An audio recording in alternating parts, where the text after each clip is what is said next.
Eres un manipulador de mierda, Horacio. Y ya no vamos a permitir que sigas jugando con nuestras cabezas mientras te ríes a nuestras espaldas. Gritó Verónica del Castillo con una furia contenida que hizo temblar las paredes de la sala principal. Mientras el audio distorsionado pero inconfundible de Horacio Pancheri resonaba por los altavoces de la casa, revelando cada una de sus mentiras calculadas sobre sus propios compañeros. El silencio que siguió a ese grito fue más ensordecedor que el propio audio. Un vacío absoluto en el que solo se escuchaba la respiración agitada de 11 personas que acababan de descubrir que la persona a la que habían considerado un aliado, un amigo e incluso un confidente, era en realidad el arquitecto de su propia destrucción dentro del juego. Para entender cómo llegamos a este punto de no retorno, donde la convivencia se rompió en 1000 pedazos y la confianza se evaporó en cuestión de segundos, tenemos que retroceder unos días y analizar el ambiente que se respiraba en la casa antes de que esta bomba estallara.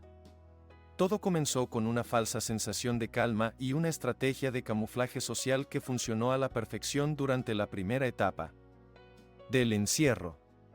Horacio Pancheri había logrado, mediante un acercamiento constante, sonrisas cálidas y conversaciones que aparentaban ser genuinas, posicionarse en el centro de las dinámicas más importantes de la casa. Durante los primeros días, se le veía constantemente en charlas profundas con Kaeli, a quien escuchaba con una atención que ella interpretaba como empatía, cuidado y una conexión real. Le decía que era una de las personas más auténticas del encierro, que su sensibilidad era un don maravilloso y que no debía cambiar su esencia por nada del mundo, ganándose así su confianza ciega. Al mismo tiempo, Horacio mantenía una relación de complicidad con Kenny Rodríguez, con quien compartía risas en la cocina, anécdotas personales y aparentemente planes estratégicos sólidos para protegerse mutuamente de las primeras nominaciones. Con Luis Coronel, Horacio adoptaba un tono de profundo respeto y admiración, buscando constantemente su consejo y validación como si fuera un mentor. Mientras tanto, con figuras fuertes y decididas como Verónica del Castillo y Sandra Itzel, mostraba una sumisión estratégica impecable, evitando cualquier tipo de roce, elogiando su liderazgo y haciéndose el desentendido en las discusiones para no manchar su imagen. Esta red de falsas lealtades funcionó de manera magistral durante días, creando una burbuja de confianza en la que nadie, absolutamente nadie, sospechaba que detrás de esa sonrisa tranquila y esos consejos aparentemente desinteresados, se estaba gestando una traición de proporciones monumentales. El punto de quiebre definitivo ocurrió durante una de las sesiones de confesionario de Horacio. Como es habitual en este tipo de formatos de realidad, los participantes creen que ese pequeño espacio es un diálogo privado y seguro con la producción, un lugar donde pueden descargar sus frustraciones, analizar el juego fríamente y, a veces, dejar salir sus verdaderas intenciones sin que sus compañeros lo sepan jamás. Horacio entró al confesionario con la seguridad absoluta de quien cree tener el control total de la narrativa y de las percepciones ajenas. Lo que no sabía, o quizás subestimó por completo, es que en este reality show las reglas pueden cambiar en un instante y que la producción tiene mecanismos para utilizar ese material como un catalizador de drama explosivo cuando la dinámica del grupo se estanca o se vuelve predecible. En esa grabación, Horacio soltó una verdadera cascada de veneno y desprecio. Con un tono frío, cínico y calculador, completamente opuesto al cálido y amigable que mostraba en la sala, desmenuzó a cada uno de sus compañeros sin piedad. Dijo que Kaeli era ingenua, fácil de manipular emocionalmente y que solo la mantenía cerca porque era un voto seguro y un escudo humano perfecto. Sobre Kenny, afirmó que era inestable, impredecible y que su única función en el juego era ser el distracte perfecto para que las miradas de la nominación nunca recayeran sobre él. Fue aún más lejos con Verónica, describiéndola como una mujer amargada, difícil y anticuada que pronto sería eliminada por su propio carácter insoportable. Y menospreció la inteligencia estratégica de Luis Coronel, llamándolo un participante del pasado que ya no entendía las reglas del juego actual y que solo estorbaba. Incluso hizo comentarios despectivos y crueles sobre Fabio Agostini, Stefano Piccioni, Yoridan Martínez, Kirby Selma y Jos Martínez, agrupándolos sin distinción como simple relleno de la casa, personas sin relevancia alguna que solo ocupaban espacio. Consumían recursos y no aportaban nada al espectáculo.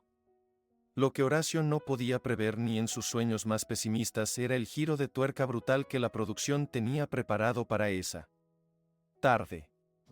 En medio de un día aparentemente tranquilo, donde varios participantes, incluyendo a Celine Santos, se relajaban en la sala viendo televisión o conversando trivialidades, la pantalla principal de la casa, que usualmente muestra mensajes de bienvenida o imágenes estáticas, se encendió de repente con un brillo intenso. No hubo advertencia previa, no hubo cuenta regresiva, no hubo ninguna señal de que algo iba a pasar. Simplemente, el audio completo del confesionario de Horacio comenzó a sonar a todo volumen, llenando cada rincón de la casa, acompañado de una transcripción textual gigante que aparecía en la pantalla para que no hubiera lugar a dudas, a negaciones ni a malas interpretaciones. El impacto fue inmediato, visceral y absolutamente devastador.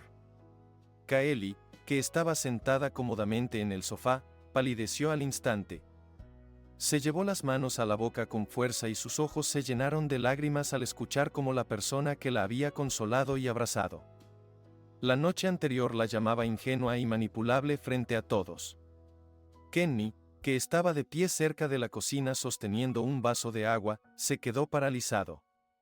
Con los puños apretados hasta ponerlos blancos y la mandíbula tensa, procesando la magnitud de la traición de quien consideraba su aliado más cercano y su hermano dentro de la casa.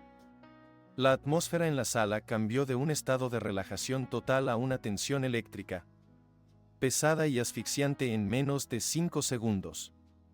Fue entonces cuando Verónica del Castillo, conocida por no morderse la lengua, por su carácter indomable y por defender con uñas y dientes el valor de la lealtad, tomó la iniciativa de manera contundente. No esperó a que el audio terminara de sonar. Se puso de pie de un salto, caminó con pasos firmes y decididos directamente hacia el centro de la sala, justo donde Horacio había aparecido al escuchar el escándalo y el murmullo creciente. Y lo confrontó con la frase que abrió esta historia, dejando claro de manera inequívoca que la paciencia de la casa se había agotado por completo. La reacción inicial de Horacio fue de negación total y pánico. Intentó argumentar con voz temblorosa que el audio estaba editado, que las palabras habían sido sacadas de contexto, que era un montaje y que él nunca había dicho esas cosas con esa intención maliciosa. Sin embargo, la transcripción en la pantalla y la claridad meridiana de su propia voz lo acorralaron sin dejarle salida. Kenny dio un paso al frente, interrumpiendo sus excusas baratas y patéticas, y le dijo con una calma aterradora y fría que lo peor de todo no era que pensara esas cosas, sino que tuviera la hipocresía de mirarlos a los ojos, abrazarlos y mentirles cada día con una sonrisa falsa. Luis Coronel, actuando como una voz de la razón pero con un tono de decepción profunda y visible, le preguntó a Horacio cómo esperaba seguir durmiendo en la misma casa, respirando el mismo aire que las personas a las que había insultado de manera tan vil, cobarde y despiadada. La confrontación escaló rápidamente, convirtiéndose en un juicio público dentro de la sala. Kaeli, superando el shock inicial y el llanto, le reclamó con la voz quebrada, preguntándole con dolor cómo fue capaz de usar su vulnerabilidad y sus miedos en su contra para su propio beneficio. Horacio, desesperado, intentó acercarse a ella para calmarla y pedirle una oportunidad, pero fue rechazado de inmediato por Sandra Itzel, quien se interpuso firmemente entre ambos, advirtiéndole con la mirada que no se atreviera a seguir actuando ni a tocar a nadie. El resto de la casa, incluyendo a Fabio, Stefano, Yoridan, Kirby Selma y Jos, formaron un semicírculo alrededor de él. No de manera física agresiva, pero sí con una presencia intimidante y unida que comunicaba un rechazo unánime y absoluto. Ya no había bandos, no había alianzas ocultas, no había divisiones en ese momento histórico. Todos estaban unidos por el desprecio hacia la falsedad de Horacio. Él, acorralado, sin escapatoria y sin aliados, comenzó a mostrar grietas enormes en su fachada de hombre controlado y seguro. Su voz se quebró, intentó culpar a la presión inmensa del encierro, al estrés acumulado y a la paranoia que genera el juego. Pero nadie compró su discurso de víctima. La traición ya estaba consumada y la imagen que tenía de sí mismo como un jugador inteligente y superior se había desmoronado, revelando a un hombre que había subestimado gravemente la inteligencia colectiva y la intuición de sus compañeros. La noche que siguió a este evento fue, sin lugar a dudas, la más tensa, incómoda y larga en la historia de la casa. Nadie durmió bien. Las conversaciones en susurros se extendieron hasta la madrugada, con los participantes reevaluando cada interacción, cada mirada y cada palabra que habían tenido con Horacio desde el primer día.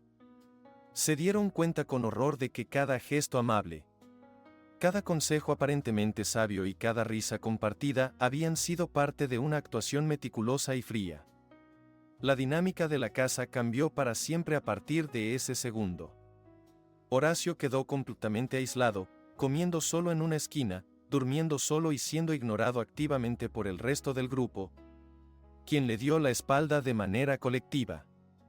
Su estrategia de dividir para reinar había funcionado en su contra de la manera más espectacular posible, unificando a la casa entera en su contra de una forma que ninguna nominación oficial o castigo de la producción podría haber logrado jamás.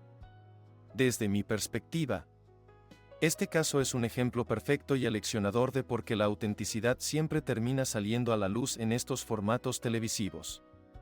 Horacio Pancheri cometió el error clásico de muchos participantes ambiciosos, creyó que el público y sus compañeros eran ingenuos, y que podía mantener una doble cara indefinidamente sin enfrentar consecuencias reales.